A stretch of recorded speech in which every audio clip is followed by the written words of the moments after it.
Alright, so I watched a movie recently called Fallen Down. I would recommend this movie, and I want to add more short comments for this, but it's a bit longer than a preface would allow for. It's not a great movie, but boy is it... relatable is not exactly the right word, but it's not too far off. Anyway, what is it about? Many things can drive a man to do terrible things. Some of those are common in everyday life. For example, an unjustified construction project smack dab in the middle of a road, causing a horrible traffic jam. Or say, young thugs harassing you during a quiet moment of respite. Or a Nazi openly praising Hitler and the like identifying with you.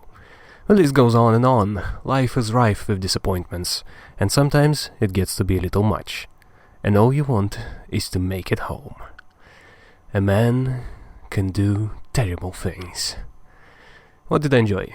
Well, like I said, how relatable it is. Granted, I don't plan on doing anything like that yet, but there were definitely quite a few times when life gets to be too much.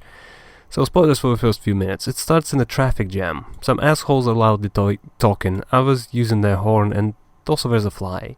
Seemingly pestering the main character exclusively. Nothing gets that fly to just go away. It drones on and on, building up until he just stands up and leaves.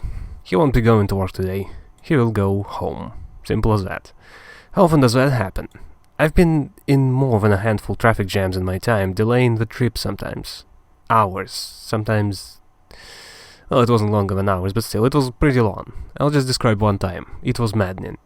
We were driving the whole day and it was evening by that point. Basically not moving for half an hour almost. You'd expect a tiny bit of forward momentum at least. Nah. Paralyzed completely. Staring at the same background can only get so far, but we may do. Even if I was briefly contemplating murder. So eventually we do start moving. Slowly. And we do finally get to the cause of all that.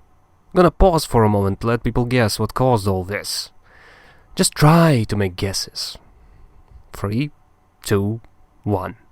It was a tiny truck, abruptly stopping and spilling cucumbers everywhere. It wasn't an accident of any kind. Someone probably just made a sharp turn before a crossing, and then the truck had to stop like that. And by the way, then caused some cars to slip on the cucumbers and caused more problems, but those were pulled away from the road. So, the traffic jam was caused by cucumbers. Stupidity of everyday life. And that's the name of the game here. Nothing that happens in this movie is that unrealistic.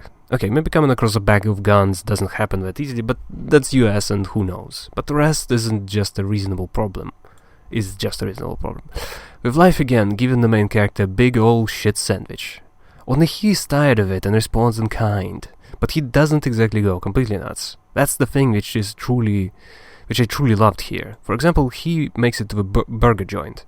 Tries to order a breakfast menu. We stopped serving it 5 minutes ago. He asks for it again and again, only to get refused. Out goes the submachine gun and everyone is panicking. But he stops everyone and continues on. Give me the breakfast menu. They make it for him, only he finally changes his mind. When they do bring him the food, he compares it to the advertisement. Why is it like half the size with barely any meat? Did anyone else ask this question? I love that. This movie is beautiful, in a sad way. What did I dislike? So most of the movie is pretty good. However, there are two storylines. One with Mr. Briefcase and another with the detective. And that storyline just sucked. I can't exactly put it any other way. I don't think the idea behind it is bad, the end of it was amazing, but the beginning and the middle were just terrible. Every policeman is an asshole except the woman and the Prendergast. His wife sucks and just whines. He's kind of boring. And the whole thing, I don't know if it's down to the acting or delivery or it was directed badly, but the whole thing just drags on and it feels like nobody really wants to be here. Actually, I guess it can kind of be considered 3 storylines, with the ex-wife one. That was also kind of okay, just bluntly gonna say it was... okay, just bluntly gonna say it was actually bad.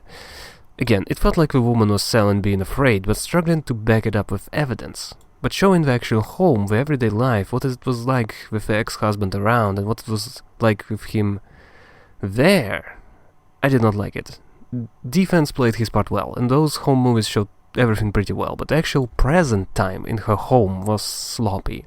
I did not enjoy that either. An actual resolution to the storyline wasn't great. It's just that the confrontation between the detective and the fugitive was so good that it overshadowed other problems, for the most part. So yeah, I guess that about covers it. I did spoil some parts, but I don't think it matters very much. It's about what happens on the screen more so than the surprise. And I do believe it's a worthwhile movie even if one knows exactly what's behind the corner.